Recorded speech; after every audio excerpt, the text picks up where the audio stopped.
What is up, everybody? Welcome back to the Hunt Experience Podcast, episode 51. 51. Took a little break. We did take a break. We just couldn't make it work, man. Man, too busy. 4th of July tents going on. Every time you would text me, I had something going on. Yep. Schedules, man. But today, we're back. We're here. We are back. We made it work. That's right. I was even willing to come in at 5 a.m. Let's knock one out. Yeah.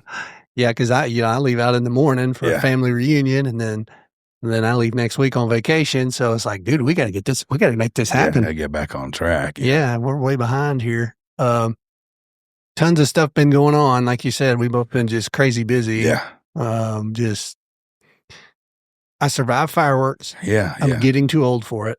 Me and my wife had that conversation. Like, dude, it's just hard work. Body or patience? Both. Yeah. I think I'm probably better on the patient side just because I've done it for so long. Yeah. But it's like, dude, it's hard physically. I just had that discussion at work the other day. I only go in like 3 days a week now, but I work way harder at home than I do there, really. I mean, I got a great group of guys, but it's like, when I go in there, it's like everybody bombards me with like, hey, boss, hey, we got a problem here, and then I start getting super irritated yesterday. I'm like, so we were talking about that, like, told the wife, like, I think I'm getting too old to work there. Like, I need to do something I'm aging else. out. These guys are irritating the crap out of me with all these questions. Like, I haven't had my coffee yet, man. Just chill out, bro. Leave me alone. You're about to see a side of me you don't want to see. Exactly. And then, for that's me, why I asked if it was patience, because like, ugh. Well, it's like just trying to do my regular job like normal. Sure, yeah. And then I get, double duty. And it's just, I'm not young anymore, man. And it's like, it takes a lot of energy. It's like, I looked it up. I think it was like, the third was like 14,000 steps. And then the fourth was like 12,000 something steps. And then the fifth, because, we're still, and it's like, it was over 10,000. And it's like, man, I'm wore out. Stop moving. Yeah. I remember even before we added on to the body shop, I would do almost like 5 miles a day in like, a 10, whatever that be. Oh, I can imagine. 5,000 square foot shop, going up front, walking outside and painting the car, walking around the car. And it's like, man, I did 4 miles a day just in this little spot. Yeah. Yeah. Just walking in circles almost. Pretty crazy. My wife's that way too at where she's at. Oh, so I can imagine. Tons of steps. Like, we'll be at 4 miles before she gets done. Well, that's probably because she stands all day long. That's probably. Oh, yeah. All day long. Yeah. Well, she's a $1.05 or whatever. Yeah, if that. Well, that's what I'm realizing too, is my job is sedentary. And so then when I get into something physical where it's like demanding, it's like, whoa. And I take care of myself and eat right and all that stuff. But the cardio side, I kind of slack on a little bit, and it kicks my tail, So, yeah. Yeah, you can definitely tell. I mean, I've always been the opposite. I have to do cardio or I'll weigh 900 pounds. So it's like, can't do the treadmill anymore. So I bought one of those road bikes. This going uphill the whole time. So I've been knocking out like 10 miles a day on that thing, and it's like, you get off, your legs are jello, and I'm like drenched in sweat, and like, ugh, this thing's hard work, man. But not the same way anymore. Like used to, I was out in the shop grinding all the time. And now it's like I'm pretty much at a desk. And then once I get home, I mean, I pull in the driveway. I'm normally back outside in like 7 minutes flat, put on some work clothes, and I'm changing, doing something. Yeah. Well, my job's driving. Yeah. Tons of driving. Yeah. I've been getting a lot of long distance stuff for whatever reason. I'm one of the old men in the business, I guess, now. And they'll want to send me 3-4 hours away, and it's like, golly, guys, that's like 8 hours of driving. It's like, when I get home, it's like you're almost as tired as if you worked outside all day, because it's like a mental thing. It takes it out of you. Yeah, driving will wear you out. We just went to back to Fort Walton this year, and it was, I don't know, I think it's like 11 or 12 hours. And then of course you got, all the stops in between. And like when we got there, it's like, and then I always wake up early. So I wake up like at 6:30, and I was like, man, I'm pretty smoked today. Like, I think I'm not going to do much. I'm probably going to stare at the waves and chill out. Like, it's exhaustion. Yeah. I don't even just staring at the road or whatever it is, but yeah, it's, it can be, my low back just from sitting in that same dang chair, Mine's my neck. When I drive, neck starts getting tight, stiff. Like, oh, Mhm. We got pretty lucky though. We rented Expedition something Max or something like that, and had I tell you about this, What? the blue cruise No, car drives itself. really? Get on the interstate, it won't let you go 80 though. It's fast as you can go. I'll let you go 80. Yeah, you let go of the I've rode steering. with you before, I Yeah, know. you let go of the steering wheel, and it just drives, keeps a certain distance. You turn Wow. your blinker, it changes lanes for you. So I was pretty skeptical. We left like at 3:00 in the morning, and I figured out that it had it on there because I'd watched some YouTube videos, and I couldn't let myself do it, man. Like, nah, I can't do Dude, it. I would I really can't be do distrusting. it. But by about hour 6, I'm like, I'm letting this thing drive itself. I'm done with it. Wow. We stopped and got some lunch, and like, so you're just sitting there eating your lunch while the thing's driving. It brakes for you and turns Yeah. on your brake. Well, see, Mom's rig has that you can't run over somebody in front of you thing on. Yeah. All Well, that. I don't know what that's called, but anyway. Yeah, it's an ADAS front sensor. I hate it. Distance sensor. I hate it because I'm clicking along and, I'm in the slow lane and I want to pass. Yeah. And it's like, slows you way down. I was like, and the truck's way up there. Yeah, it's pretty far. Yeah. Yeah. And I'm like, this sucks. What is it doing? It's like, can I turn this off? It's driving me crazy, That's the thing I learned about this one with cruise control on is like I'll be behind somebody and I want to be going the max speed 80, right? And I don't really pay attention that I'm only going 72 because it's keeping that distance. Like, oh crap, I could get out from behind this guy. Yeah, from every time I'm blinking, like let's go. That's what I was doing. I'll be going for like 6-7 miles at 72. Like, what are we doing? Yeah, no kidding. So next week we're taking the family on a vacation. We're going on a cruise. Yeah, which is cool for us. We don't take a ton of vacations, but taking Mom and the wife and the daughter and her friends. Nice. So nice little family vacation, get away. But it's we're going to New Orleans. We're settling out of New Orleans. So it's like 8 hours, 9 hours. You going straight there? Did you? We stayed the night. There's why I asked. Yeah, I'm. But we're staying in Baton Rouge. Okay. Yeah. Just because the port area was slammed with people. So, oh, really? Yeah. We're staying in Baton Rouge. So it's an hour away. Yeah. So it's 8 hours down there. So. Oh, okay. So we're not going to get up real early, and we're going to take our time, and then we don't board until 12:30. So we can kind of sleep in and be chill. So looking forward to it. I'm not a big cruise guy. I've been on one, but I'm looking forward to it. It's going to be fun. Yeah. Like I said, we went on that one last year, and it was like in November. Yeah, I remember. I chewed you out. I was like, dude, who goes on a cruise during the deer season? But it's free. Like you said. It was a free cruise. So I'm hoping we get to go somewhere cool. We filled out a deal after that. It's like, where do you want to go next year? I put down like Hawaii, Alaska. Fiji, and a couple other places. So if there's no charge, I'd be all about it. It is what it is. Deer season or not, I'm going. Yeah, I'd be all about it too. But we had a good time on that deal. Like I told you, we were going like during there was like an active hurricane and they went around it. But I remember it was rough. I told the wife, well, we ain't gonna feel nothing. That boat's so big, and like woke up like at 2:00 in the morning with the cabinets flying open, and she was sick the next day. Like, see, that's my fear, dude, because I'm a motion sickness guy. Oh yeah, yeah, and so. It didn't bother me at all. I figured I would, but the first time we went, I got one of them patch deals put behind my ear. Okay, yeah, I see people wearing those. Motion sickness. So the people that got this cruise for us, they gave us like some sort of you put it on your wrist and it had like a little white dot. It was supposed to do something. I don't know. She wore it. I didn't ever have. You didn't have to wear it. I don't know. I didn't know what it does something apparently. I've seen a bunch of people with the wrist deal and seen a bunch of people with the Yeah, so I'm probably going to take that as a safety measure. Cause just to be sure. I do not want to be sick. Yeah, man, that's the worst. Yeah, I tell you, whenever once we got into flat water, it's smooth. Yeah, you don't even know you're moving. We stayed the first time we stayed at on the aft, the rear of the ship. Okay, our porthole looked out over the wake. Oh yeah. So we felt a lot if there was any, and it wasn't bad. Yeah, even there, we were pretty much. Let's see, we were. Are y'all midship? Almost dead center of the ship, probably on the next to highest floor with the balcony. Yeah, we're on the 8th in midship this time. Yeah. So we got balcony. I can tell you something fun to do. When we landed at Cozumel, you get the day there and you have to be back at a certain time, you know, and you can see a long ways down the concrete walkway that leads to the building or whatever. And went back up to the room to kind of shower and get ready for our dinner plans and all that stuff. And I was sitting outside on the balcony and watching the 20 and 30-year-olds, probably even some older ones than that were trying to get back to the boat after like doing the all you could drink packages or whatever. No. Oh yeah, it was funny. Some wobbly walkers. Yeah, I was like, oh, check this one out. Check this one out. I'm like, one of them like wheeled That's up funny. on like a cart, and it was like a girl, and like her friends were like carrying her. Oh man. Yeah, it was a bad deal. Like, wow, you having a good vacation? Yeah.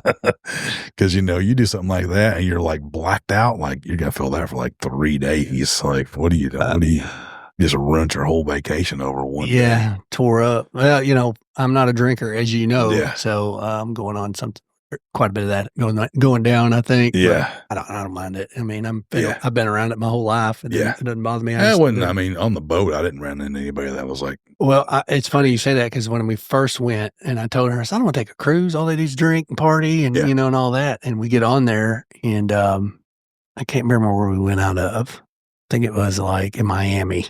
We flew to Miami. On that one, and as soon as the ship starts moving, it's like there's 4,000 people, it seemed like. Yeah. With drinks. Yeah.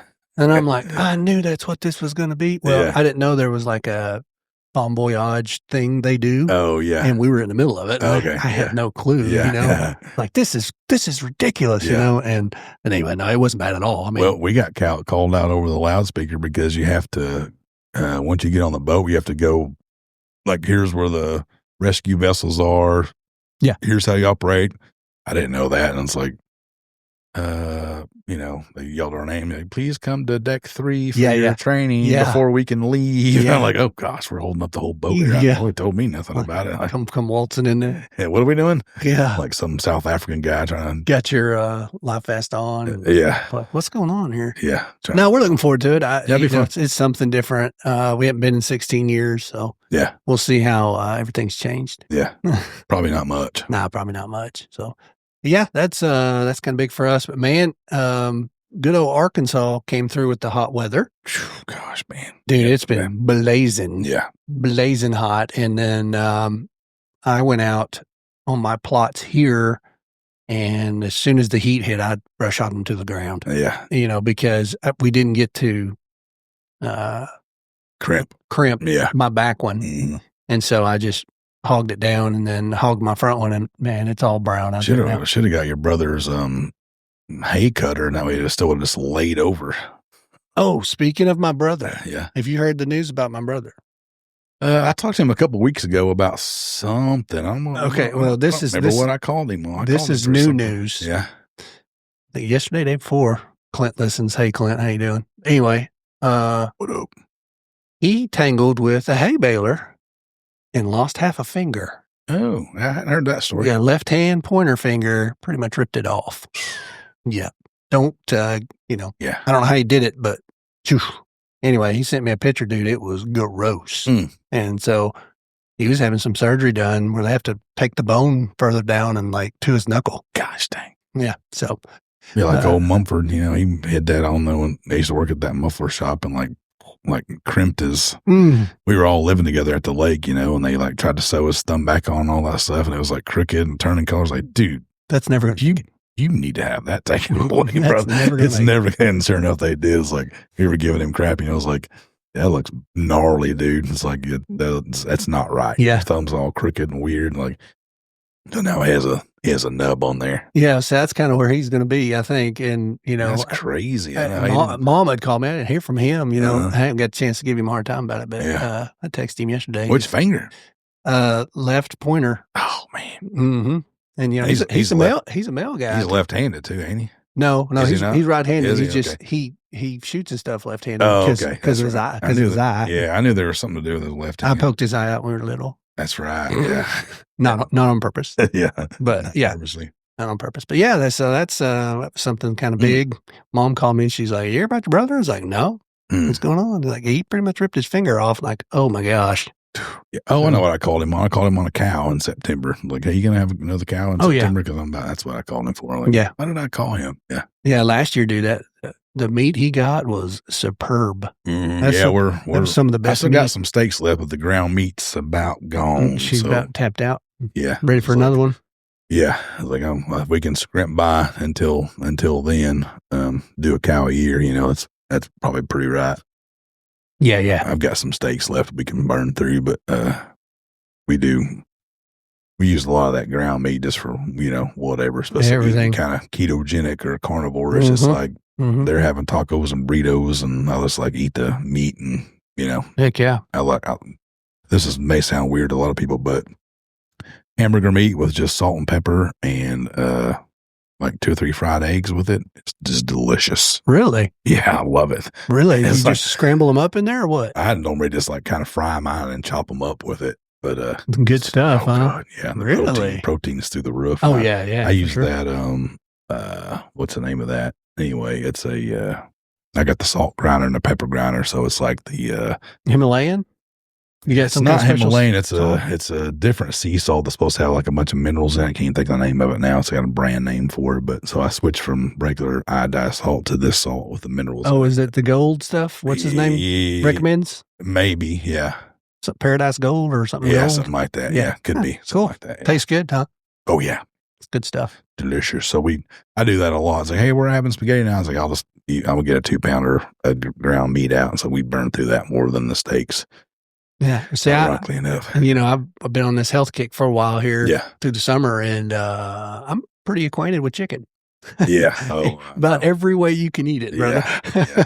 I've had a lot of chicken. Yeah, we just had that conversation off air about that when I was Yeah. meal prepping and on carnivore. It was like I would grill like the whole pack of chicken breasts, and I would do Cajun and lemon pepper Yes, and all kinds like of barbecue. Like, Mine's kicking chicken, dude. Have you ever yes, tried that? yeah, I do. Yeah, stuff's I got good. that in the cabinet right now. As a matter of fact. Yeah, I'm a crock pot master. That's what I told my wife. I'm a crock Yeah, pot master. that's a good way to do it too, because you just Yeah, love and then doing I go that. to work and then come home, it's ready, Yeah. and it's like, it's good. I love doing that in the wintertime with like good roasts and Yeah. all, then chicken breasts and all that stuff. everything. Just turn it on low and walk away. I'm not like you. I'm not a cook. You're a cook. Yeah. So I have to do what I can. Figure it out. Yeah. Yeah. We'll crimp by like, Yeah, good I'm chicken jerky. I'm D level Yeah. cook, so but I can survive. Yeah. So that's the main thing. Yeah, that's all you got to do. Just Yeah, survive. just survive. Well, what else has been going on the farm? It's been Man, the corn. Zach Hall just texted me, actually. He's we had him on the podcast. He's the weatherman. Arkansas storm tracker guy. Yep. And I've been begging him to send me some rain. And we were texting back and forth last night. He just texted me just now about something. He maybe tell me there's some rain coming. I don't know, but They're supposed to be today, hopefully. that's probably what he's saying. But it's starting to turn brown. But I pulled it off, dude. I made it through the deer browsing it, the crows browsing it, and the coons write it down. So I've got about 3 ears of corn per stalk on almost every single one. Nice. It's thick. I mean, it's thick in there. Nice. And so I peeled it back, and it's definitely got corn on there, but it was a 93-day corn, and I'm about You need another month and a half? not quite. I think it's like, no, I need about another 3 weeks. Oh, nice. Yeah. So you get I think I said August 18th was going to be my 93 day maturity, and like I over fertilized with urea. So I mean, it's banging right now. Fruit trees are doing great. dude, we've had a crazy summer though. Yeah. You think about it. I mean, I get it. It's getting hot right now and it's been sucky and 100 degrees and humidity's high and all that. But dude, up until last 3 weeks, Yeah. it's been insane with rain and just good temperatures. Yeah, we're about 3 weeks without, and mine's starting to kind of brown up a little bit. But we did get a little sprinkle last night. I've got that weather station at the house. It didn't really register anything on it. Yeah. But, the Wet's grass, wet. The grass was wet, and I got my layer of crimp. So, I mean, if anything could just get down, I think the crimp's actually what saved it. Oh, yeah. I'm sure. Because we've been having heavy dews. Yeah. And Yeah, I'm sure. So I think that's what's actually saved it thus far. But the fruit trees, ironically enough, normally I got to go out there and water them. They're still green, and they're Still going. loaded this year with fruit. So, Well, I told you that I've got like some kind of curse when it comes to fruit trees with me. yeah. I don't know what it is. Yeah. Everything we planted, because we live way out in the country and I've planted tons. Mm-hmm. They just never make it. Well, this year I said, all right, we have peaches. Yeah. They're coming on. I went out there and completely caged the tree because of squirrels. Squirrels, man, we never get any peaches. Never. Oh, yeah. And so I caged it with that little fine wire, what that stuff's called. but I went over the top to keep the birds out. I went all the way around. Birds are what gets mine. Yeah, and went out there, dude. It's loaded. Nice. Went back out there 2 days ago. All the peaches dropped. Dropped already. Yeah. Dropped on the ground. They're not even mature. Huh. I'm like, drought stress, probably. I guess. Like, what the crap? Yeah. After all of that. Dropping the fruit to save the leaves, save the tree. Yeah, I bet that's what happened. After all of that, dude, I lose all the fruit. Like that's why I've been watching mine almost every evening. I go out there and look. When they start browning or getting yellow, like I got to go out there with my, which, used to I could just drive up to the tractor and use my little water tow, but now I'll have to like sit in the corridor and carry 5-gallon buckets. I can't drive the tractor out in the corn patch. You don't want to mess that up for sure. So it's like I've been kind of putting it off. Like I don't really want to carry 5-gallon buckets on. I will, but how tall is it? The corn, mm-hmm. Probably 7 feet tall. Is it really? Yeah. Okay, so that the cover aspect's covered. Mm-hmm. I say that there's some shallower areas than that, but there's still. Some of them are only like 4 feet tall, but they're still putting off cobs. So I don't know what the word is on that. But. Well, here, dude, I am totally disappointed in my plot screen. Really? I don't know what happened. I mean, it's very bizarre. You planted it twice, didn't you? Yeah. It came up. The replant came up to about 3 feet and just stopped growing. It stopped. I mean, and it's actually turning out there. And then I didn't notice it when I pulled up. The new section that I had planted, never been planted with plot screen before. It's, 8 feet tall. Yeah. But anywhere my plot was, didn't do good. And then even on the outside edge, my perimeter planting did not do good. And I'm just like, we had the most rain. Yeah, you would think it'd be maybe too much. You think root rot or something? The center section definitely flooded out. Yeah. I know that. Yeah. And that's why I replanted it. And then we got a bunch more rain. So maybe it drowned it, I guess. I mean, I don't really know, dude, but very disappointed in that. Now, the switchgrass, oh my God. Yeah, I know. Some of my switchgrass that I've been struggling with is banging too. Dude, 7-foot switchgrass. That's insane. Yeah. I've never had, but we both did it. We both fertilized this year. And, I've had switchgrass now, 5, 6 years? Something like that. At least, yeah. Never fertilized it once. Really? Never. Yeah. And I thought, I'm going to do it this year. And I timed it with rains. I did it twice. Oh, did you? See, I only did mine once. I did it twice. I laid it to it. And the miscanthus little planting, I did it twice. Yeah. Dude, it's 10 foot tall out there. Yeah. And so it's like, there's something to be said for the fertilizing thing. I put it up on a switchgrass Facebook deal, and you don't need to fertilize switchgrass. You don't need to do, everybody said the same thing, and you don't. You to don't. Be fair, the craziest yield ever, bro. You know how we always do. We're going to try shake it up. Same thing like the apple trees. I've been experimenting with those, and I found that blood meal and the worm castings and the organic fruit fertilizer, and this year it's like, yeah. And so, okay, now I know. Now I know what I'm doing. Yeah. It's the same thing with the switchgrass. Like, dude, I'm putting urea on my switchgrass. All right, yeah, I'm doing it, and then we both did it at the same time, and it's like, wow, yeah. You go out there and look, dude. It's like an impenetrable, huge area. Plus, this is the first year I cut mine down because I'm on year 3. So I've never cut mine. You'd never mowed. So I mowed it and fertilized it. And pre-emerge it, and it's awesome. I can still have some ragweed in it, but it's not very much. There's not much in there. Yeah, it's so thick. Dude. Yeah, it's amazing. I was super pleased with it, and I'm pretty much to the point now where I don't need a plot screen at all. You know what I mean? The switch is now that tall. Okay, yeah. And if I got to hit it with a bag of fertilizer every year, I'm doing it. Good it works. Gosh. Yeah, it worked. And now, keep in mind, we had the greatest conditions we've had we've had 3 years. Lots of rain for sure. Yeah. So, we'll take that. But I even do that on my lawn. I've been taking, I got a new obsession with my back lawn now, trying to make it look like a golf course. Oh, yeah. So I've been spending. By the pool? Yeah. Or are you talking about outside? No, just by the pool. Yeah, I'm not messing with the other weeds out there. I got you. I got Bermuda sod out there, so I did a sand leveling on it. But anyway, I've been, same thing, experimenting with different fertilizers as well. The other day, I forgot what it was now. It was maybe half a pound per 1,000 square foot, something like that. And is what I did it at. And I used my little scale.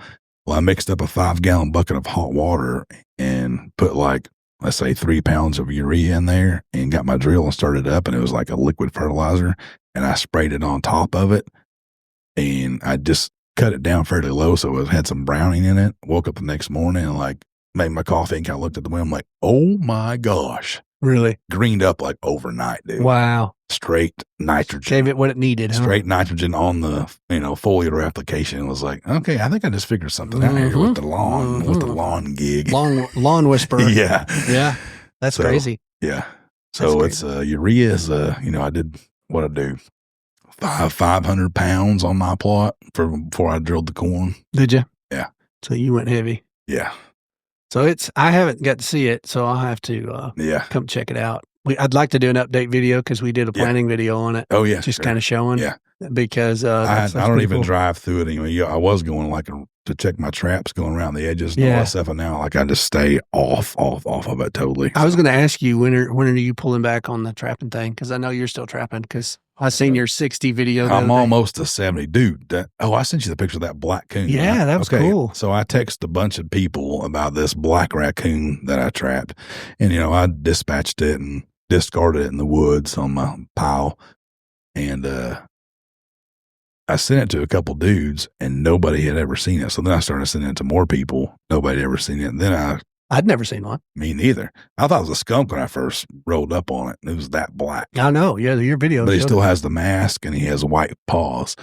So anyway, I finally text the guy that has been mounting animals for 30 years. And I looked it up on the internet, and it's called something that starts with the M, and it's very rare. Really? Yeah. And he's like, dude, I've mounted one cinnamon raccoon before. I've never even seen a black raccoon. Did you go get it? He's like, did you keep it? I'm like, I didn't. He's like, go get it. You gotta mount it, bro. I was like, how much? He's like, 300. I'm like, all right, I'll mount it for 300. Yeah. Like, so you're gonna have a coon in the house, huh? Well, I'm gonna put it in that. I built turned the boys' room into my safe room. I'm having it mounted on hanging off of a log with its tail hanging down. It'll beat us up on. So it's that rare. Yeah, it's rare. Wow, yeah. That's cool. That's cool. According to everybody I talk to, and I talk to a dude that has coon dogs and runs coon dogs and does competitions. I never seen one. I never seen one. Yeah, I've never seen one like that either. And I'll send it to Jody because, man, he was a big coon guy. Okay, yeah. See if he's seen it. Yeah, I didn't think about him. Yeah, see if he's seen one. But he's hardcore back in the day. Yeah, this thing was, and it really was cool. I'm like, man, this would be really cool to skin out, but it was, it was 107. I'm like, I'm not going to skin it out. Yeah, it's 107. I don't feel like jacking with skinning it out. I just chunked it, and then I got no joke, probably 12 people saying, dude, you got to mount. Dude, you need to mount that. Dude, you need to mount that. Like, well, that's super rare. Wow, that's cool. That's cool. So that's what we're doing. We're mounting a raccoon. Me and the wife and the daughter drove back out there, and I threw it in the trash bag and threw it in you got them to go with you? Threw it in the freezer. They wanted to. It was like, I want to go check it out, which not normally something they don't really like running the traps. Yeah. I think it's a little gnarly, but that was my last night I hit 66. Wow. Yeah. Crazy. I know, right? That is crazy, man. I stopped right before we left for the fourth stuff. Yeah. I think June 10th or something. I'm going to try to hit 70 and then see where I'm at. Everybody that kind of comments on TikTok and stuff is like, try to get to 100. And like, that's 30 something away. I don't think I have that kind of time because I sent you the pictures of Nubby came back, and I've got 2 other deer. I bet, you never know till they shed how spindly they're going to be, but I bet they're going to be in the high 30s, 40s too, and they're daylighting like crazy. So got something I really need to stay off. Yeah, I was going to say, it's about time to get off, man. I'm going to keep on trapping and just let the cards fall where they may. But, I got you. Yeah. Yeah, I was going to ask you if you had a date that you're going to and you were going to just vacate. Yeah, I don't know, but I don't know. Hate to even say it. Probably into August. But just like I'm shutting it down. Like this is going to call it on the see what happens. When can we start feeding in Arkansas? Do you remember? September. 1st of September? Yeah. Okay. So definitely by then I'll probably be like, all right, once I start feeding, I'll probably stop it. Well, see, we get the velvet season again. Yeah. So 3 day. You need to keep that in the back of your mind. Yeah. Well, there's going to be no velvet, but at least we can maybe go kill one early. Maybe they'll have a little sprig of it on there. A little piece of hanging, I'd mount that way. Yeah. Yeah. If it's just give me last year, by the time I was after that 10 point, he was in velvet. I was like, that's a pretty good deer. He's only 3.5, but I would shoot him in velvet. Like I saw Brad at my taxidermist at Tractor Supply Wildlife. And he said, dude, they're already going. You're not going to have velvet. It's like, oh, I didn't think so, but I was hoping somebody would tell me maybe. Yeah, somebody told me he had like 2 total. Really? Yeah. Turned in. Yeah, I think so. Was it you maybe telling me that? Yeah. I went out of the whole, everybody that hunts. So it is an opportunity to hunt early. Yeah. In the heat, you know? So. Yeah, no joke. It's going to be hot, but it's kind of cool. I mean, I'm glad we do something like that. Yeah. No, it's different. Yeah, it's AGFC. They're trying, but as usual, their timing's all. Oh, yeah, it's bad. It's bad. Yeah. Unfortunately. Yeah, it is what it is. So, I talked to you about a week or so ago. We may be on a property together. Oh yeah. I actually forgot about that. Kind of hit you up to see if you might want to get on one with me. And I'd got it last year. How much is it? I looked it up on like 70 something. Yeah, 70 something. I think it's 70 acres. Yeah. Mm-hmm. And it's kind of its own little animal. I'll have to explain it all to you, but yeah. Well, I went out there whenever you got the cargo bale. Oh yeah. Hung up in the creek, so I walked some of it. That's right. Me and you did go through there. Okay, so you kind of know what's up, and you know where I'm wanting to put the plot in there. Yeah, I wish we had known beforehand to get. Well, you said he had. Yeah, he's got stuff. If we could have screened, that side off. That could have been deadly. Yeah, but I still want to try it. I still want to just see how we can impact the area. With a plot. Oh, for sure. Yeah. So, even without the screening, we need to do something. And I figure, with that being bottom land like that, we'll just go in and till it. Yeah. And just hand seed it and be done. We don't have to drill it in there. And I think it'll do well just because of the many times I know that it's flooded. That creek's right there. Yeah. It's probably kind of like down low at your brother's place. It's very nutrient soil. And last year we had some decent bucks. Last year. Really? Yeah. You said you had a bunch of 3.5. So a bunch of 3.5. If they come back this year, they're 4.5. Yeah, that's what I'm saying. Any size to them? They're all 8s pretty much. Yeah. You know what I mean? I mean, some nice 8s, but I mean, it's just we don't have any 10s or 12s or nothing like that. But, who knows this year? I'm just kind of anxious because it's a spot, I got the lease on the other side of the mountain. That's like, you got to want to hunt up there type of deal. Like, man, it's work. The access is terrible. Yeah. I hunt it mostly during the rut time because you never know what you're going to see. There's giants up there. But, and every other time I just either won't go or I'll hunt my place. So it's like, that's another spot down the road for me that I can keep pressure off my place. You can give it, and this is, it really produced early last year. Really? Early season spot. Yeah. Yep. So, I thought, man, let's do it again. We didn't take nothing off of it last year at all. Just pretty much watch what was there. Just ran cameras and kind of observed. Yep. Y'all never even hunted, did you? No. Yeah. No, not during season at all. And so, let's give it a shot. I really want to get it plotted, get about 1 acre in the plot in there and just see how we impact the area. That's kind of my main thing. It's one of them situations where you don't really know what the neighbors are doing and you've heard horror stories. You said that they're kind of killing everything that walks. Yeah.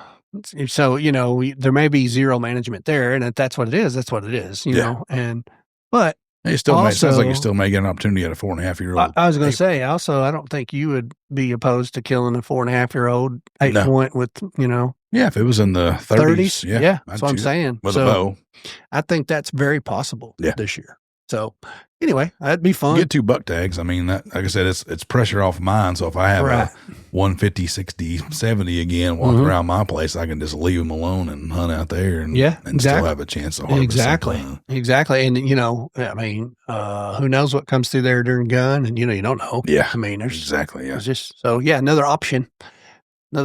So I'm getting excited about it. It's coming quick. We'll be planting plots for long. I know. That's what Zach called me the other day. He's like, dude, did you know that we're going to be planting plots in like 1 month? I want to try to do mine on this date. I'm like, well, you might want to wait and see what the weather does. The weather is the key. Before you plan on just, I did mine 2 weeks before we had any rain last year and it survived. Because you drilled it, yeah. Yeah, drilling it in. But you can get away with a lot more with the drill. But you can't set a hard date when you're like, I'm going to plant my food plot this time if the drill's available. I'm like, you may want to just hold off. Yeah.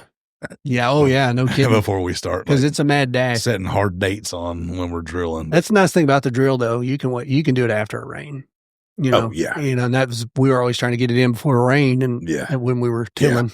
And so, Well, you know, even when I did mine out there, I'd planted, so we did the rye and then I planted buckwheat that year, mhm. crimped over the buckwheat. So I had a thick layer of thatch. And we went out there that day. Like, man, we were in a big drought, but like, we got all these food plots to do. I'm just going to get mine in the ground. Yeah. And once we started drilling, there was still some moisture in the soil Yeah. from that thatch land. Yeah. On it. So, for sure. For sure. well, that's definitely a benefit of it. Oh, for sure. You Yeah, know? absolutely. And, even though we didn't get to crimp on mine back here, Yeah. I still think it'll probably drill pretty good. Yeah. I bet You know it what I will. mean? Yeah. But I'm kind of like to the point now where I'd rather it rain Yeah. and get that moist ground Yeah. and then Yeah. and drill it. So, Yeah, definitely helps for sure. yeah. Well, Yeah, the do it dust we after. fight Even 2 days after will be a good time. Did you get any rain here last night? very little. Yeah, so it probably sprinkled for a good 30, 45 I mean, minutes. the but ground was dark colored, but something. I mean, yeah, we'll take helps. it. No, Yeah. we'll take it. And this morning the dog woke me up at 2:45. I've been up ever since, by the way. And I let him out, brought him back in, and he gets in bed and his complete paws were wet. Oh yeah. And so he jumped on my head and it was awesome. Yeah. So that's the reason I've probably been up ever It's a since. good time. Yeah, I do that about once a week normally, but mine's not quite that late. It's normally like 3:30ish or so when I wake up. I'm like, okay, I guess I'm done. Well, with my schedule right now and the way I've got a guy lifting with me and we lift every morning at 5:30. Yeah. And so I've been going to bed, dude, like 9:00. I did that last night. I guess I was wore out. Like, it's like crawling in bed. I'm going, and everybody's like looking at me like, I'm going to bed. It's just barely dark outside. I'm going to bed. My wife's that way. She gets up like at 3:00 for her job, and it's like 0 dark 30. 8:30, man. She's in bed, and it's like, I guess I'm gonna go mow. Yeah, that's something to do, right? Yeah. So that land thing will be fun because we'll get to bounce each other's ideas. You know how we are. Like we're gonna go in there and attack it, overanalyze, dude. And I found out on there after season, pretty much, but boots on the ground and lots of cover in there. Lots. Yeah. Oh, it looked thick back. I mean, we kind of. You just took me on like a little short tour of it. That whole, I guess that would be the south end of it. Yeah. See, I didn't go there. Just a giant thicket. That's good. And so. We put a big old plot in there, dude. Who knows? Yeah. Who knows? And again, it's not something where it's like do or die. We're getting the property pretty cheap. You know what I mean? It's just something we can play with. Sure. Yeah. And I throw some videos together on it, just kind of showing the progression there. So kind of exciting. Yeah, it'd be cool. Something different. I'm more excited just from a pressure standpoint. Like, we're just seeing what's on here. I'll go out there and do an observation hunt just to stay off my place. Cause sometimes I'm going to hunt my place when it's right. Mm-hmm. Cold front wise. I did, learn. I knew this the whole time. I even preached to people about it and I ended up doing it, hunting off my cameras. Sure. We all do that. I ended up finding a bunch of sign after season. I'm like, gosh, dang, man, I should probably have been in here doing this and doing that. And so I'm going to try to do better with that and not just hunt off my cameras this year. But, I don't go into my place unless it's cold front, right wind, so on and so forth. So I'm just excited about that aspect. When you wake up like, man, I really want to go hunt, but the wind's not right. Maybe it's right over here on the lease land. We're just kind of observing and hanging out or whatever. So this could very well be one of those. If it played like last year, it could very well be one of those early season bow shots. Yeah, seriously, because and you can get by with a lot more wins that way. And anyway, and for me, I mean, it's after going through a whole season last year, it's probably a one-man set.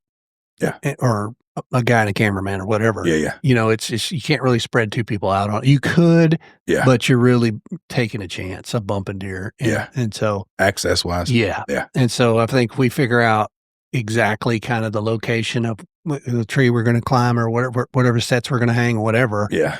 And then we leave it at that. And then you just play the weather. Yeah. You know what I mean? Or play the wind. Yeah. You probably put one close to, if we can find somebody in there, and then put one over the plot and like, there's your two spots. Exactly. And so I'm looking forward to it. Like I said, I mean, you got to pull that set from Clint's and just let them have it.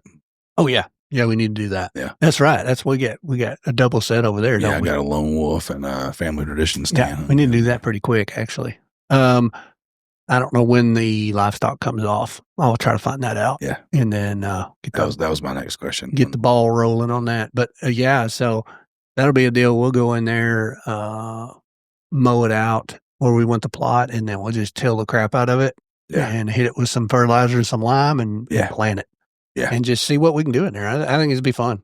Fun. Well, like I said, that ground's probably pretty right well, with the silt and the flooding and all that stuff. It's flooded many, many times over the years. So. Has a lot of nutrients. Well, it's like my brother's place down there in the bottom. Exactly. Yeah. Like it's growing. Yeah. So, and then that, we'll do his too. At some point, I haven't even looked at the plot screen there. I was going to ask you. I was thinking about that the other day. I was like, I need to ask him how that plot screen. I haven't even looked. If that popped, that's a game changer. I'm worried. I'm worried because it just didn't do well here. Yeah. So I don't know. That's kind of on the high side too over there. But I don't know, man. That's fertile ground. But 4 or 5 feet, dude. Even if it's 4 or 5 feet, it's better than wide open. You also got the main blind sitting on the ground. Yeah. He was going to elevate it, but I don't think we're going to do that this year. Yeah, I mean, I told him that we had that cornhole tournament. I was like, dude, I wouldn't put it up very high. Yeah. Just high enough just to see over the plot screen, because if you're down on that, the way you access it through that hill, like you literally cannot be busted if you keep it fairly low to the ground. Yeah. I think we're going to make that primarily Dad's setup too. Because it's so easy to get in and out of now. He's having a little more trouble getting around, but want to make it where he can just slip right up in the back of it. I mean, he could pretty much drive all the way to that pond. Just to the pond and walk right in. Walk in there, you know. And like you said, the way it's set up right now, you get in that stand and never be seen. Yeah, and then you can leave and never be seen. Exactly. Just walk straight out the door and you're done. Like we talked about when we looked at it the first time, like, dude. Yeah. The way the hill sets right there, it's like, it's perfect. Gonna be good. Yeah. So, yeah. So anyway, that'd exciting be a good spot. stuff. What about we still planting your dad's spot up there? Somebody gonna hunt it? Yeah, I think set it up from brother at least, and then if he's cool with it, which I think he will be, I may bow hunt it a little bit back there, But there's usually always 1 or 2 bangers back there. Yeah, there was, you remember the 10-12 that was on both of us there. Yeah, that boy ought to be a stroker. Oh, I know. I hope that thing comes back. Ooh, man, yeah, he'll be he was nasty. Yeah. So, and then there were several 3-year-olds there last year, several. Yeah, and a couple 4-year-olds, and then that 5 or whatever that deer was. I don't know what he was, but yeah, no, I'm looking forward to it, man. And then I got the other spot over there at Grandpa's place. Yeah. So I'm excited already. I'm kind of already getting ginned up here. I know. I got a couple people already. Some of they're younger than me. Tyler, the brothers, Oh yeah. Like Arkansas boys, dude. I'm already Jack. And he's just all over. I was like, I'm not that excited yet. It's too hot to be.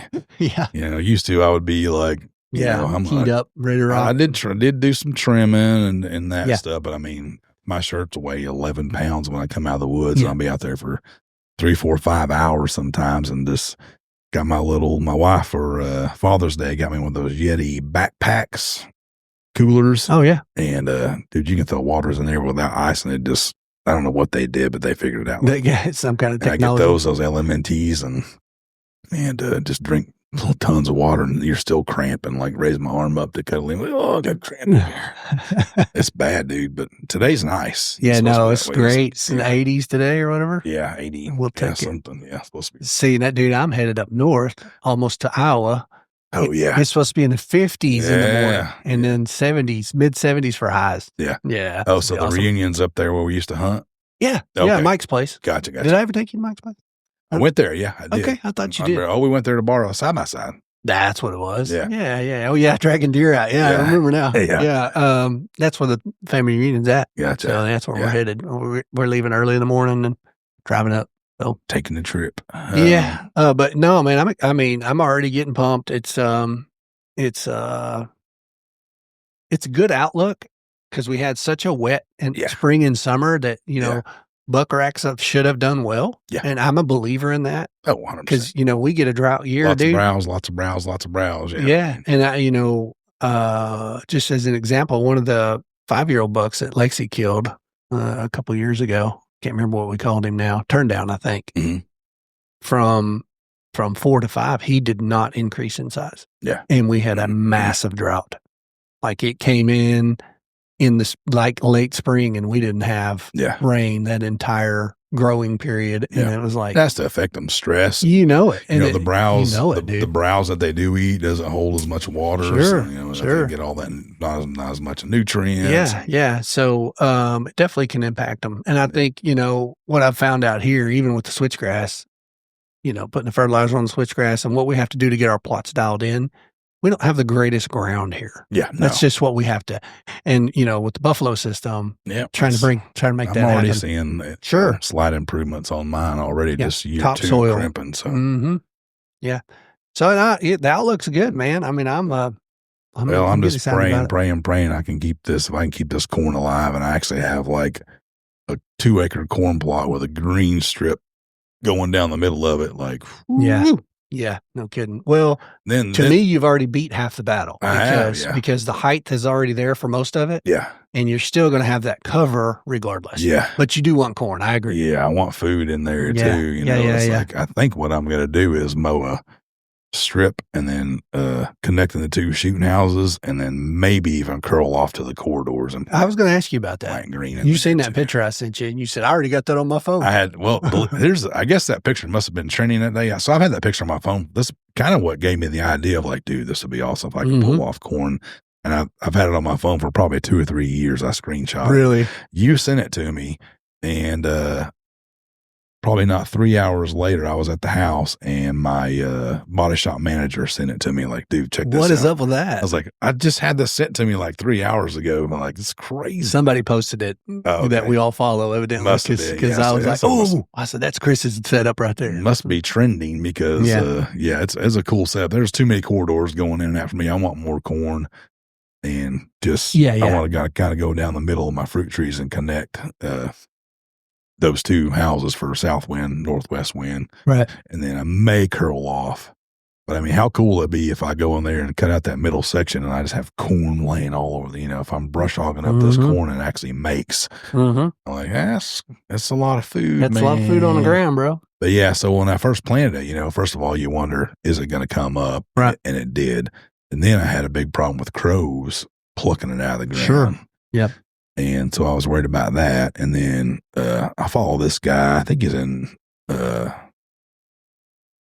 is he? Georgia or North Carolina, something like that. And he showed his corn, and they just went in there and like just ate the green stuff off of it. Like these corn should be tasseling out and all that stuff. So I was like, oh my gosh, I need to go look at my corn. But they didn't really mess with it. They did not nip the tops or whatever they call it. So survive that. That's good. Now I just got to get through this 3-week drought deal. Yeah. And I think I will have done it. So then the question is like, do I try it again next year if it really works? Because, the drought's the big deal. Like I've proven I can get it out, and trapping all those coons out probably helped, Yeah. Like riding the stalks down and all that stuff. So, but we've had a weird wet year. I know. You know what I mean? It's like, but I mean, I guess worst case. So the only thing I'm missing out on is a summer crop. Yeah. I'm not able to crimp over buckwheat or I was actually going to do like a mixture of sunflowers and hemp and all that stuff is what I was going to plant this year until I decided to do the corn. So I'm not really missing out.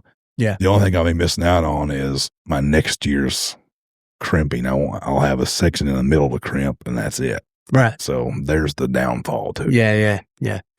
So you delayed the buffalo system a little bit. Yeah.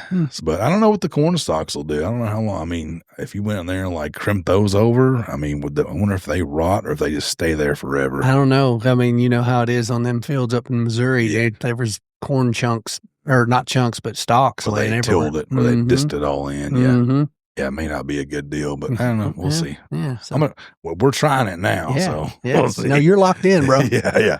You're locked in. No, that's, I think it'll be cool just to see like footage of deer using it. You know what I mean? Poking their head out of the corn. Like, what's up, y'all? Yeah. Ooh, I can't wait. This is a corn plot. We gotta slow down the conversation here. Yeah, that's really cool. So, and I'm kind of, the same deal here, dude. The switch is crazy here. So it's like this secluded food plot now. Yeah. Which I really like. Yeah. I mean, I really like that. Well, even like that south stand that you and I built last year, that 360 was it last year? Mm-hmm. Yeah. Yeah. I can't remember. it's locked in now. Like, I think I can legitimately, I do the netting and all that stuff around it, but the switchgrass is, It's chewed I'm it gonna up. say 6 Yeah, feet it's tall, and the way I come up from where I put it, I wanted to come up that hillside, so it's like, slipping right in I there. think I'm set for a south wind, which, I don't know. Are you gonna do a set for that this year there? For what? For that early season hunt? It depends on what my cameras tell me. I Yeah. mean, Well, if you get something to shoot at. yeah. I don't know, man. Early season, it's like, I know your place has been finicky with early stuff. yeah. I had an opportunity last year at a couple deer, but they were all on the smaller plots. Everything was on the kill plots, that I Gotcha. have, Gotcha. but I don't know. And there wasn't really food on there. I was supplemental feeding, but they like those little smaller plots, which that's the other deal. That house plot, switchgrass, 6 foot tall. That's awesome. You've been waiting on that. Yeah. So finally, here we go. And then I planted a whole other row of it, and it's probably a foot tall already Is too. it? So, Well, that year 2 Southern blend I got from you is as tall as the others. I'm telling you, dude, It's crazy. I don't know what 2 years. I don't know what they do to that, but there's a difference. I told you I got into an argument on Facebook. Yeah. I fought with that dude with that over guy. it. I'm like, what are we talking, dude? Yeah, it's like it's I see it. It's right here. It works. I don't care what you say. I planted both. Right. Now, so my other one would be 4 years old, the first up on there on the teardrop, and it's finally like, okay, it's getting up there. It's starting to come in year 4, but I mean, yeah, year 2 of that stuff is like, whoop, it's 6 footer. Speaking of that, so before all the massive heat got here, or actually when it got here, I went out there with the zero turn and decided I'm going to mow right along the switch and just mow everything down really low so that when the heat gets here, it'll smoke it. So I don't really have to kill as much, for the food plot. Yeah. And come to find out, dude, when you're on a zero turn without a shirt on and switch rubs you, it's full of chiggers. Dude. I got ate up on my whole upper body. Oh, I didn't have a shirt on, and I'm running, and them big old things are hanging over, and I just driving through them, and they're just running down me. I didn't think a thing about it. It's like the next day, I'm like, that's the devil's bug right there. I'm like scratching, and I stood in the mirror, and then me and Christy counted them. It was like 22 chigger bites on my upper body. I was like, okay, I won't do that again. Well, I did that. When I watched that video of that guy, like, man, I'm gonna go out there and I got some spray, a pyrethrum spray that I bought during turkey season. Couldn't find it anywhere, so I go out there and shoot a video of the corn and like all that stuff. And I'm wading through switchgrass to get to the corn. Now I'm wading through the corn. I'm like, I'm gonna be dead. But I didn't get anything on me, luckily, because man, you can just feel it like when you go into a spot like, all right, this is gonna be bad. Well, see, after the my little chigger incident, which is, I've told you my horror stories about chiggers, so I'm so freaked out about them now. So I'm 40% deep, brother, deep. I mean, I am stinking. I got so much of that stuff on me.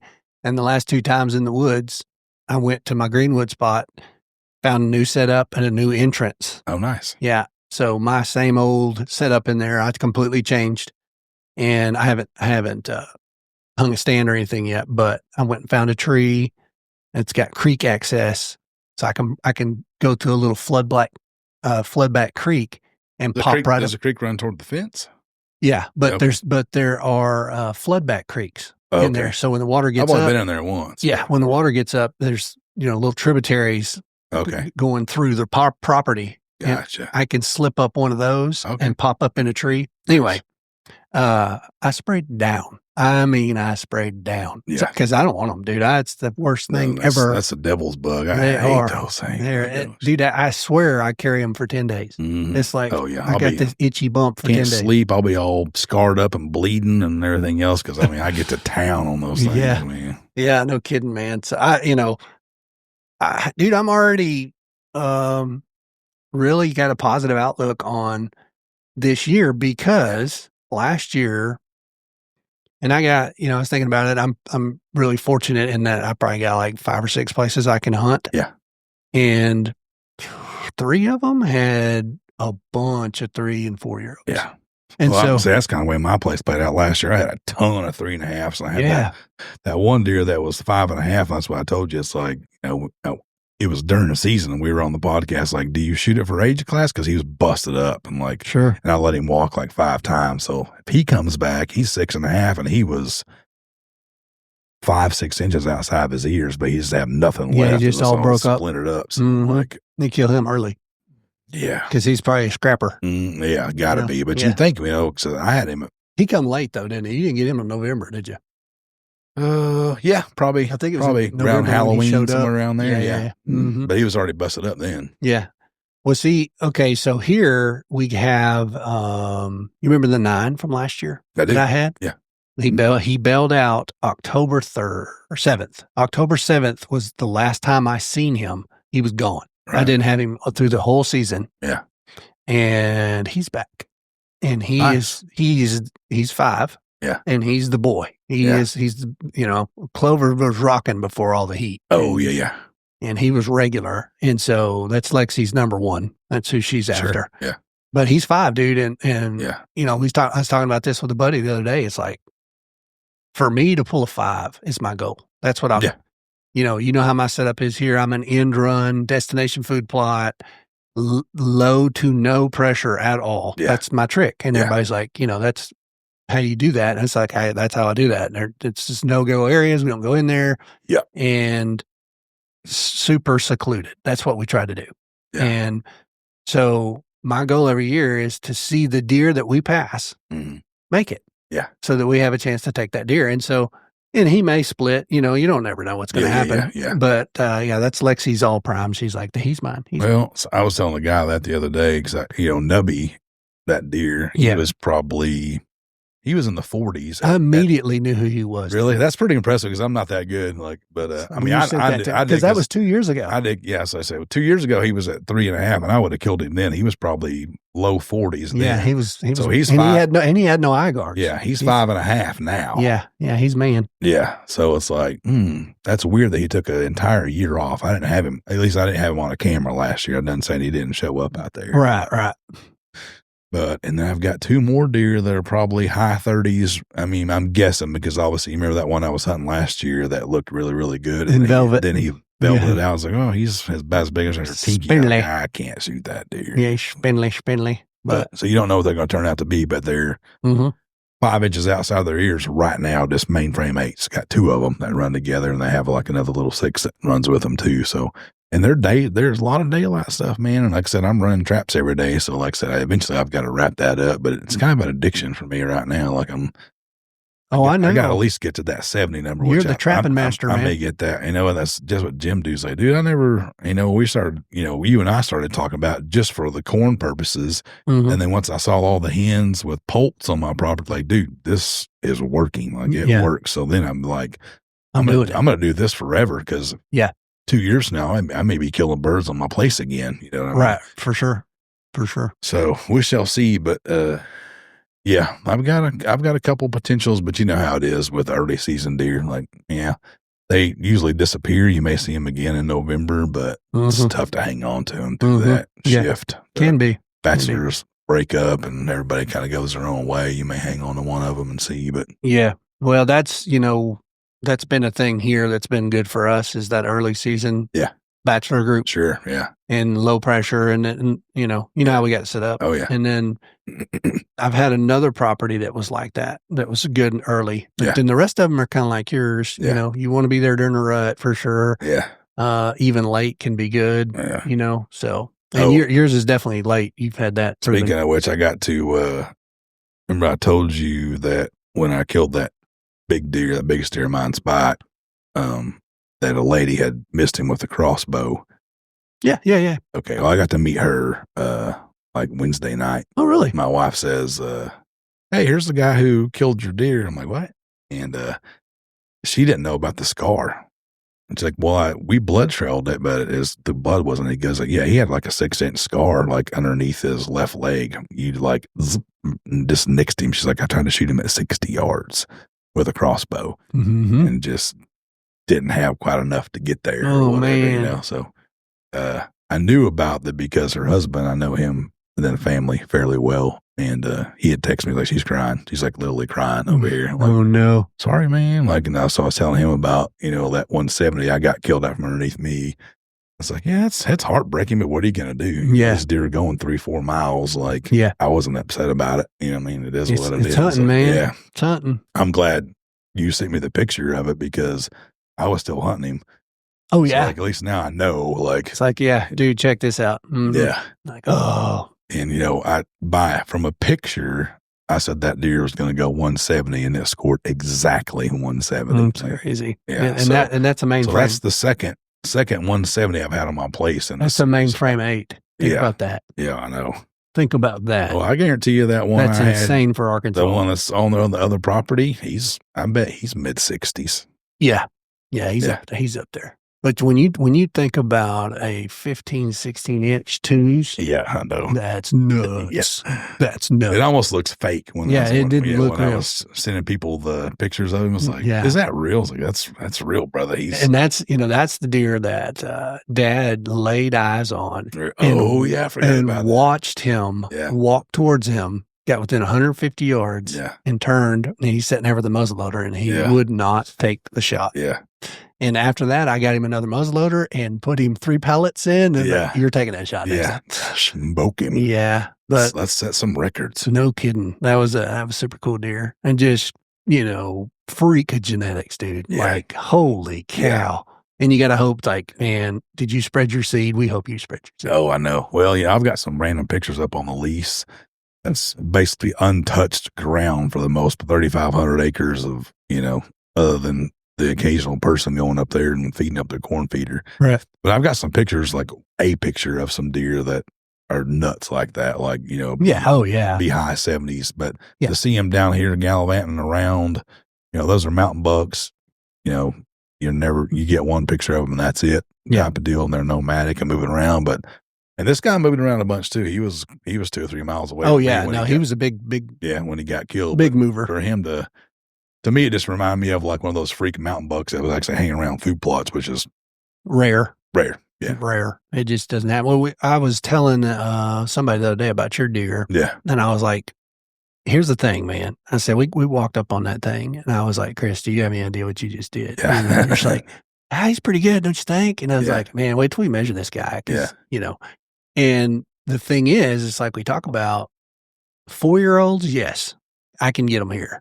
And Yeah. I work really hard to get them here. And that's it's not easy to get them here because I got them at 3 for sure. But Yeah. 4, they start getting, and then 5's even harder. Yeah. But something 6 or older, dude, Mhm. it's just, and then, that's the thing about the buck you killed is 6.5-year-old, Yeah. lived on the mountain, just, Mhm. secluded. Yeah. And, when you put it together and you got him to come in, that's a pretty cool feeling because that's really hard to do. Yeah. Really hard to do. Yeah. So that deer actually he's a little bit deceptive because he's pretty tight. Yeah. He's pretty compact, but I mean, he's long and strong. long and a lot of trash. Yeah. But it's like, Major flyers. Yeah. It was one of those deals where, here's how I hunt. And the boy asked me this here a while back. Like, I think it was like Thanksgiving. I passed like a 9-point that walked out. He's like, dad. I was like, I see him. And it's like, no, I'm not going to kill it. How do you know? It's like, as soon as you see the horns, I don't know. And like, so when that deer walked in, I knew it was a shooter right away, but I did not know what buck it is because I don't look at it anymore. Like, all right, he's a shooter. I'm not looking at points. I'm not going to make eye contact with him. Like, it's like that weird deal. So I didn't know what buck it was till we got up on him. And I think you actually, like, dude, that's Spike. I'm like, oh, it is, because I didn't know he had the trash out the back. Right. I just saw the one up front. That's why I named him what I named him. So it's like I was confused. Plus, your adrenaline's through the roof. Sure. I know what's going on. But yeah, that's, I was thinking about this too the other day. And it's like, after that was all over and, you and I were running it around, and Brad did me the huge favor of caping it out for me on Christmas Eve and all that stuff. And then, you're kind of sitting there thinking about that. And it's like, I don't know what to say. I won't say sad, but it's like, that's probably the biggest buck I will ever kill. Yeah. So it's like, and what do you do now? You know what I mean? Like, what do you do now? Yeah. Like, sure. So you kind of have that was awesome. But then the other hand, you're like, I'm never doing that again. Yeah. It's really tough. Yeah. Yeah. Like, not around here. Yeah. Exactly. And see, I had the same experience with 17. Yeah. And it was, kind of like a little bit of deflation. The thing is, it's tough like, to explain. It is. And for me, you know, I seen it as like just like a blessing from God. That's kind of Sure. how that's No kind question. that's Yeah. kind of how I just like you gave me this deer. No question. This is a freak, you Yeah. know, that I mean, I don't remember what he scored, 168, 9, whatever it was. Yeah. And it's like in Arkansas Yeah. on a piece of property I was hunting. Exactly. I mean, so after that, dude, I was like, it gave me a total different look Yeah. on chasing whitetails. It did. Yeah. It totally changed it. And it's not, oh, you just killed a big deer and it's big deer syndrome or whatever. No, it's Yeah. not that. It was like an appreciation thing. Yeah, for sure. You know what I mean? It's like, okay, Lord, you gave me like one of the biggest desires of my heart, you know, even though it's just something that means nothing in real life. In the big picture. Yeah, right. you know, but it's a passion. Thank you. Yeah. You know, that's all I could, or thank you, being 100%. appreciative. Yeah. And then after that, it's like, all right, I want to take other people. You know, I feel like, okay, I've accomplished my goal in my hunting career in Arkansas, if you will. And I don't know, it's just like a piece about it kind of changed. I changed, dude. I became a different person after that. And it's like, oh, it's because you killed a giant. Well, maybe. Yeah. Maybe that is why. Or it's like I said, it's like I looked at it like a blessing from God. And it's like, okay, all right, you just gave me this because you wanted me to have it. Yeah. Oh, no question. It ain't because I'm some great hunter or anything. I mean, you know what I mean? God rewards hard work and different forms. Sure. And I agree with that. We've both been blessed to put in a lot of work and be rewarded from it by God. That's the only thing you can say. That's about it. That's about it. I'm no expert hunter by no means. Yeah. I think I'm pretty decent at hunting and getting better at the land management side and trying to figure out what these deer want. But I mean, it's so enjoyable though, dude. Yeah. That's the thing. Yeah. I mean, it's like, okay, you take something like, everybody wants a big deer, whether they say they do or not. If they're deer hunting, everybody wants a big deer. That's all part of it. But just the enjoyment of it all to me. And I think guys get lost in the fact that they're chasing this big buck and they lose the enjoyment of everything too else. Obsessive with it. Yeah. Yeah. And it's like when you can truly share it with somebody in a non-competitive, and you know, we talked about this hunting a sport, you remember all that. Oh yeah. When you can truly share it with, like, when I came up with you on that buck. Yeah. I was just as happy as you were. Sure, yeah. Dude, I was freaking out because question, I just knew what you just did and how hard that is to do. Oh, yeah. And as a hunter, something we all strive to do. Yeah. Because, you know, that's part of the game. That's what you do. And that part was cool to me. Yeah. Because 100%. That's kind of like fishing, right? It's like I used to fish by myself like all the time, bass fish, even some tournaments. Yeah. That stuff. But if you get somebody else in the boat with you, it's a totally different situation. Oh, for sure. To have somebody there, you know, on a recovery, you know, it's like, it's a game changer. Sure. And, you know, I was talking to the Shipmans, they're good friends, and, you know, them boys are turkey slayers, bro. Yeah. I mean, I saw that dude on Facebook. He was killing one in a different state every other day. Dude, he went in 4 states and tagged out in every state. And it's just like, they love it, dude. They live it. And it's like, I can relate to that. Yeah. On the deer side. Yeah. I am. Matter of fact, I got way out of balance at one point in my life where it's all I wanted to do and think about, and I neglected family, and, you know, God had to center me again. But dude, how cool is it to have a passion that you love? Yeah. Have some success and be able to just enjoy it and share it with somebody else. That's that's the pinnacle, man. Yeah. I mean, for that's me, why we sit here and talk about it, because there's a passion there. Yeah, exactly. There really is. I mean, it's not something made up. I've kind of got a shift. We were talking about this the other day with a gentleman I know, and he's a big deer hunter too.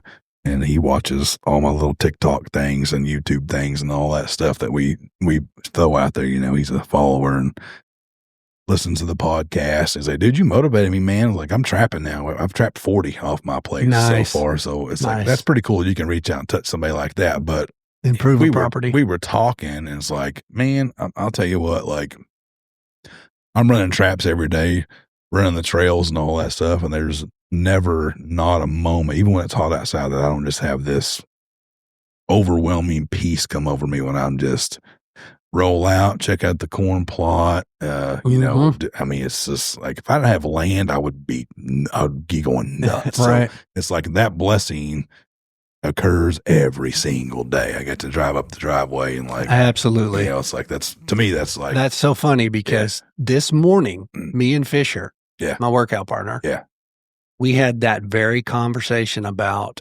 being grateful and realizing how blessed we are, Yeah.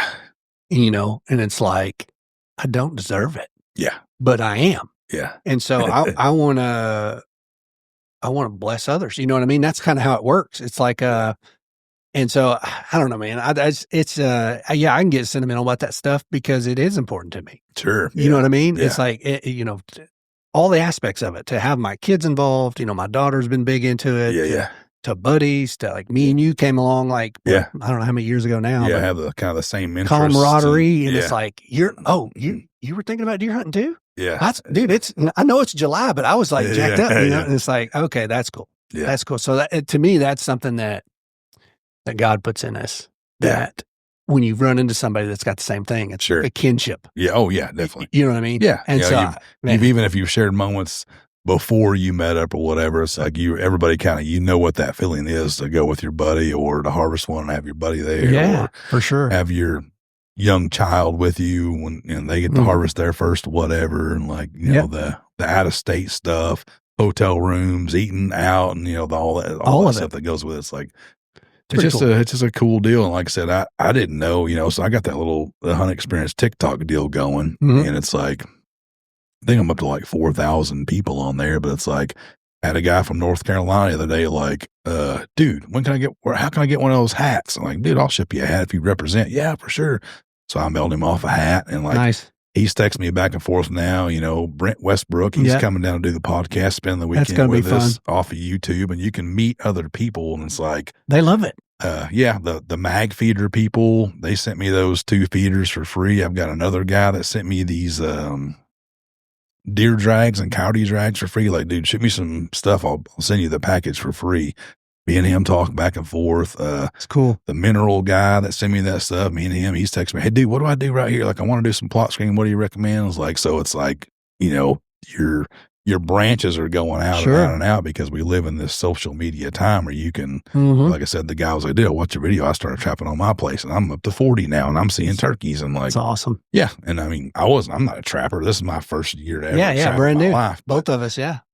We've had some success with it. Sure. And it's like, it's pretty cool, man. And so it's almost like an addiction for me. I get up usually early in the morning to try to run them, but like when it's hot like this, what I had to do, I did something, pulled a trailer somewhere and didn't check them until that evening. And, it's not good. It's that hot. They're like panting and like, oh yeah, no, it's hard. You don't want to put them through any more misery than what they're already in. So yeah, you don't want them to suffer. Yeah. So you try to get out there early in the mornings and get it done if you're trapping late in the summertime. But yeah, it's pretty cool, man. I tell the wife that all the time. It's like, because, this time of year, she makes dinner about 5, and I usually come in about 8:00 to eat, because I'm just out there doing something, and it's just what I enjoy to do. And a lot of it amounts to nothing. Yeah, yeah. It's just being out there screwing around on the property and, seeing what I could, absolutely, seeing what I can find and come up with, and, trying to come up with ideas and, different things like that. But it's, that's one thing that, and I started this journey when I was 19, bought the first 3 acres, and then bought 17, and then bought 15, and, bought 4, and then bought, so I started this a long time ago. I'm only sitting on a little under 50, what I mean? Sure. It's like, it's such a huge blessing to me to have that little chunk of property. Like, it's crazy. You're enjoying the heck out of it. Oh yeah, 100%. Yeah, that's what, and there's so many aspects of your life that people overlook, and all they see is their problems. Yeah. And it's like, wait a minute. Yeah. Look what you got. Look at, look at the friends, or look at the, whatever. And everybody's situations are different. I get that. Yeah. But you got to realize you're blessed, man. Oh yeah. That's what you got to realize. Oh, I'm every day. And even I was thinking about this the other day. It was even having the means to be able to, my tractor's nothing special. It's a little Coyote 40 horse, but it'll do work. And then, to be able to, have the means to get the trailer to pull the tractor with, and to be able to purchase the drill, and, to be able to really, really do food plotting the way we want to do it. It's like, that's pretty awesome. It's pretty awesome. A lot of guys, like Zach, he saw the power of the drill. So he's all in on that now. Oh, yeah. Yeah, cool, man. Like, well, that's the thing about it. I thought about that the other day too on Zach's setup. he had the best scenario. Oh, 100%. Summer, you could absolutely, because we were both telling him, it's pretty rough in the summertime. Yeah. To get a plot to go. And he'd send me pictures, and it looked like dude, this is awesome. Yeah, when I was out there, it was like just rocks and sticks, and he'd spend a bunch of time out there picking up stuff, and it was still just how it is when you doze out like hardwoods. Yeah, and it was pretty rough. But he would send me pictures like, wow. Yeah, and his seed was like something I wouldn't even like. I don't know, dude. It has like 12 different seed types, and like need to just narrow it down. Let's drill in some. But I mean, it worked. It was a domain. Yeah, something. He's all about the domain product. So yeah. No, it did well. He had actually texted me here a while back and said, "Hey man, should I mow this?" And I'm like, "Dude, don't mow in the summer. I mean, you're really asking for trouble." Well, we ended up getting like 3 or 4 more weeks of rain. Yeah. And so he ended up mowing it. And he did tell me he mowed it. Looked good, you know, but that's pretty cool. But now I, as the older I get, the more I realize and think about the blessings in my life and the people in my life. Yeah. And the family, all the things. Oh, yeah. And I don't know if that's age and wisdom, or if that is just I don't know. I don't know either. I mean, I wouldn't say I'm wise, because I definitely still do some dumb stuff. Yeah, me too. My wife says me all the time, I forgot what it was. I was giving her a hard time about something, and Lydia said something, and my wife said he will never grow up. We know that by now. Like, he's never gonna grow up. Like, life's too fun. Who wants to? I'm only here once. Like, exactly. I'm gonna enjoy it. Exactly. See what's going on. But it's cool, man. I tell the boy, asked me, like, man, once I get do this and that, how much land should I buy? Like, as much as you can afford. Yeah, literally, because if you buy it for $2,000 an acre, it's gonna be worth 6 in 10 years. That's just the way it goes. I mean, that's a good commodity. Yeah, for sure. Plus the enjoyment of it. I seen Amanda Hester had some for sale right here next to Scott Walker's place. I wonder what that's about. Oh, I don't know. You see the sign there? No, I haven't seen it. You pass Scott's gate, and there's like a sign right there, and you look back, there's a horse pasture there, and it looks like quite a bit of woods. Like, that looks pretty cool. That's a buck stash in there too. That's what else. Always has been. Yeah. Like, I wonder if they would lease that out till they sell it. You mean make that phone call? Yeah. I'll go in with you. Yeah. What are we going to do? Yeah, right here. Yeah, I just noticed that when I came through. I was like, I wonder what's going on. Interesting. It's got to be a pretty good chunk of property. It runs, Scott's runs way back to the other line back there. So I bet it's got to be 50, 60, 70 acres. Yeah, that's down there in that draw too. The big old lake back there and everything. Yeah. Interesting. Yeah. All right, Chris, I got towards the end here, we'll close this thing down with a hot topic. Hit me. Shock topic. I'm sorry. I'm going to hit you with a shock topic. So here's the question. Tons of answers to this before I ask it, obviously. Yeah. Why do most guys struggle with hunting? Struggle with hunting? Harvesting or hunting? Just hunting in general. Just why do you think most guys struggle with hunting? First thing that comes to my mind is being impatient, going in when you shouldn't go in.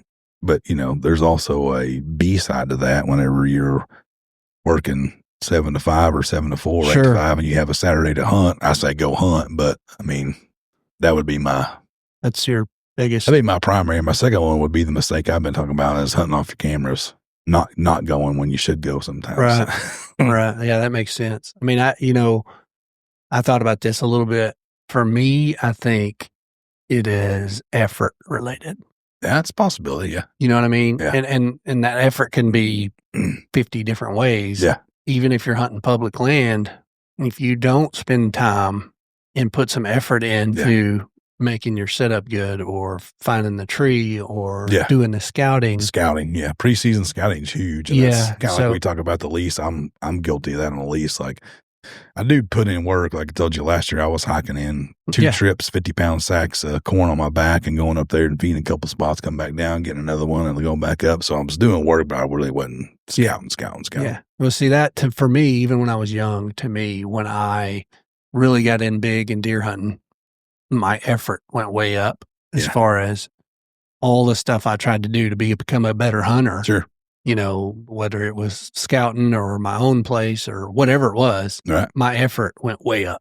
Oh, yeah. And it's like, I think a lot of guys get caught in the trap of, well, I got the weekends, and it's like, man, start early. Yeah. Go see the property, put boots on the ground, get a plan, find a tree, whatever it is, Yeah. private, public, whatever. I think that when a guy, and it's like anything in life, right? The more effort you give Yeah. and the more hard work you yeah. do, the more you reap from it, man. Yeah. And that's, I think a lot of guys can relate to that because it's like, well, I poured out a bag of corn, put out a camera. Mhm. And That's 95%. and I didn't kill nothing this year. Yeah. And he didn't show up. And Yeah. and it's like, you got to do more than that, man. I mean, I get it. Yeah. Sometimes you can kill a big buck and just with no effort. And Well, guys, if you're really good, I mean, I know a couple dudes that are straight up killers on public land. Yeah. But they know how to read the land, and they're probably out there right now. Effort. Yeah. Right now, setting up cameras and draws and saddles and doing all that kind of stuff, And it's like, yeah, no, I agree. I mean, I think that's anything in life, man. If you want to be good at it, yeah, you got to put it. What we were just talking about with me and my losing the weight deal. It's like, my wife eats differently than I do, and right now I'm to the point where I'm not saying no. It's like, just got to have the discipline. Like, nope, not doing it today. And yeah, you got to get there. Yeah, you got to get there. So. One way or the other. So yeah, I totally agree. It's like we talk about, oh yeah, well, you got private land. All right, well, I'm out there almost every single day, even in the heat, doing something. So it's like, that side is, I'm blessed that we just talked about this, obviously being blessed, but it's like, even the leases I have are fairly close proximity. I have to drive 2 hours to get to my spot. So like at the house, I can tweak on that thing every single day, trim limbs, cut shooting lanes, all that stuff, because it's in my backyard. So that is a huge benefit. Sure. I don't have to go and drive around and do a bunch of crap to get to it. But yeah, man, you took the effort though. That's the thing you have to remember. I mean, that's my point is like, if you give effort into something and you're diligent and you work hard, you're probably going to have success. Well, that's kind of what we were talking about with the big deer. It's like God rewards hard work one way or the other, if it's monetarily or, whatever the situation is. I mean, and for us, our passion is deer hunting. And we've both been blessed with potentially the biggest deer of our lives already. Right. Due to even the 40 acre projects, like, dude, I think this ain't going to be epic in year 2. It's like, bam, almost 180-inch deer in Arkansas. So it's from the mountains. Yeah. That ain't farmland. Yeah. Exactly. That's just not, it's not easy to do. Yeah. So it's like, like I said, it was a lot of work, even when your dozer went down, Sean came out there and he was pushing out. I'm going behind him, chainsawing stuff, hinge cutting stuff. Hours and hours and hours and hours and hours out there. And I'm still tweaking on it daily, like re-drilling, tilling, planting, doing this, spraying that. Yeah. And then somebody wants to be mad at you because you got to get set up. Yeah. I think that's anything in life though. You know what I mean? Like you can do. Because they didn't put any effort in. Yeah. Well, I mean. That's my whole point. You can have, you probably run into this too, being a businessman. Like you can have success in being an entrepreneur and you're going to have haters. Sure. You can kill a big deer. You're going to have haters. Sure. You can, whatever. If you're running marathons, you win a marathon. I mean, some people are just built that way, dude. Like, oh, well, he's doing this, he's doing that, like whatever, in whatever case it is. And that's white noise to me. It doesn't bother me at all. I had so many people tell me 18 years ago, dude, do not go into business for yourself. Yeah. Don't do it. Yeah. Like, worst thing ever. Best thing I ever did. Yeah, me too. Yeah. Me too. Yeah. It's like, I'm not listening to your doubts, bro. I'm not a doubter. Like, I'm taking a swing. Like, if I strike out, okay. It is what it is. And I have plenty. Yeah. You know what I mean? On plenty of things I've struck out. Yeah. But, same thing with deer season. I put in all that work last year. Did not kill a deer last year. Now, I passed some deer, but maybe I should have killed. Maybe I shouldn't have. But, no, it's just. And I was okay with it because I made that choice. Like, it's not the one. My heart rate's not spiked up, and I'm not going to settle. So yeah, and there's no reason to. Yeah, you know what I mean. It's about I don't have to have the deer meat. You know what I mean? I love it. I don't have to have. There's no guarantee you put the effort in, you're gonna win. I mean, That's the thing about deer hunting, dude. You lose a lot. Oh, yeah. And that to me, 99.99. yeah, I was telling Zach a all lot. that. I was like, dude, he's on another lease with another one of his buddies. Like, we found this ridge. We're thinking about trying to put in a food plot up here and doing this. And oh man, it's so hot out here. I'm like, yep. Just think about that. You do all that, you lose, 12 pounds of water while you're out there, and all for 18 seconds. You may you may get a shot at a deer once in the season. Yeah. You know how crazy that is? That's crazy to think about it. Yeah. That's crazy. Yeah, you think about the money and the time, the drills and the Effort. tractors and all that stuff, and it's like you might see a shooter for 10, 15 seconds. You might. If you're lucky. Yeah, you might not. Those odds aren't very good. No, they're not. Like, you know how stupid this is? It's so much fun, though. Yeah, it is, so much. And when it does happen, it's like the greatest thing ever. Yeah. Oh, yeah, for sure. It's one of the highlights of life. There's nothing like it for sure. No. And like, and the older I get, the less numb I get. Like I used to when I was, in my 30s. No, that first deer I ever killed that I actually had mounted was a 9-point that probably went, I don't know, we scored it over here. 138, I think is what it was. Something like that. And it was like, all right, before that, it was like, I was killing sixes and, kind of whatever. Sure. I seen some big deer and shot some big deer and couldn't find them. And so I always had that big deer mind, but it didn't always happen. But used to when I would harvest a pretty decent buck, it was like you almost forgot everything. Like I would get so amped up, I didn't know what I was doing. And like, okay, what should I do? And like, and now I'm kind of like, I'm mature enough, I'm killed enough deer where I can kind of take it all in and enjoy every second of it. Yeah. But like, even with the big deer, it was 5 degrees, and like, dude, are you not cold? Like, no, I'm not cold at all. Like, dude, my hands are about to fall off. I'm not cold at all over here. My adrenaline's like maxed out. Like, yeah. So you still get that, which is, a huge rush, but I am mature enough and killed enough decent deer now to where it's like I can absorb it. Because before I would go like, you almost forget like, what's happening here. You're so excited and like you don't really take it all in because you don't have control over your emotions. And now I can kind of like control that and really take in. I'm still not ever over a fear. I can make the best. Oh my gosh. Arrow placement on a deer. And I know it's a great shot. And once I hang my bow up, I immediately start saying, where was that deer? Oh my gosh. Second guessing that. Yeah. I don't think I'll ever get over that. It's like, it's the panic of, oh my gosh, is that the right, Yeah. Yeah. I do it every time. No, I do too. That's never going to change. I do too, especially when you have something like I did last year and shoot that 10-point no man's land and not find him. And it's like, you're deflated, man. Yeah. Like, golly, are you kidding me? Yeah. I've done that twice on some pretty good deer. And you don't ever get over that. No, it hurts. Never. You carry that wound. Yeah. That one deer, he was probably high 50s. And he came back the next year with a bunch of trash on him. I never saw him on the hook, but a no man's land. It was my own fault for not reshooting my bow. We went to Missouri and drug it through the woods and came back and didn't shoot it. Just assumed it was on, and sights got bumped. And it was a chip shot. It was like 12-yard shot. Yeah, right under you. Oh, that deer. He was big too. Never forget it, man. Yeah, no. Never forget You're never getting over that. It's always the one that got away, too. That's the thing. Yeah. He was a giant. He was biggest. He was huge, It's like, man. Yeah, it stinks. Yeah. No, that's cool, man.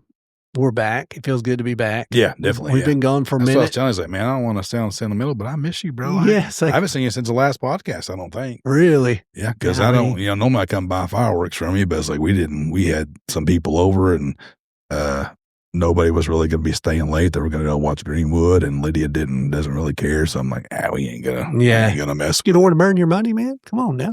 I don't mind. I love, I love fireworks, but it's like, I either want to do. I don't blame you. I either want to put a whole bunch of plywood right behind the pool and let's do it. Yeah. And everybody chip in and do a pre-order, and I can never get anybody on board to do it. So I'm like, I'm not going to do a couple things like I want. Big old deal, and nobody. I want to do something nice, what I mean? So. Yeah, I sent a bunch of my employees to you, and like, I see now. Some people were messaging me, and it's like, he's gonna be cheaper than anybody else. And Jeff drove from Oklahoma, and he's like, I said, man, it's a drive, but he'll probably, he'll be cheaper, I guarantee you. Yeah, yeah, we try. That's our gimmick. That's our what thing. I told him. I was like, he's gonna be cheaper than anybody else, I guarantee it. But he just he comes from Oklahoma, comes to Bonanza, pops out. So I mean, Not Go too straight bad. across Bear Hollow. Like, just take Bear Hollow, like, you'll be right there. Like, big deal. But Yeah. Yeah. I had a couple people, some people I didn't even know. I don't have their numbers in my phone, but I had a bunch of people like, "Hey, you still doing fireworks?" I'm like, "What?" It's like, "No." I drop a pin, like, "Go here." Yeah. Yeah. Yeah. And some people I didn't have in my phone anymore, so I have no idea who they even Wow. were. But it's like, "You Yeah. still doing fireworks?" Like, negative. How long ago that's been? Well, I will apologize up front if it was on the 3rd or the 4th. I have no idea Yeah. because I was crazy. I mean, Oh, I yeah. did acknowledge a few guys that I seen, but Yeah. it's like, man, I am usually out of it. But Yeah. No, I remember wore how out. that was on the 3rd and the 4th. Like, Yeah. "Oh, we gotta It's restock crazy. this. Gotta get Yeah. It's a constant run Yeah. for 10, 12 hours. Yeah. So, but Yeah, no. especially if you got some good registered people, all you have to do is just face it and keep it stopped, keep it stopped, keep it stopped. Yeah. And Yeah. Well, the greatest thing I ever did was get the scanning systems. yeah. Once we did that, Yeah, that's it's like, crazy. boop, Yeah. boop, boop.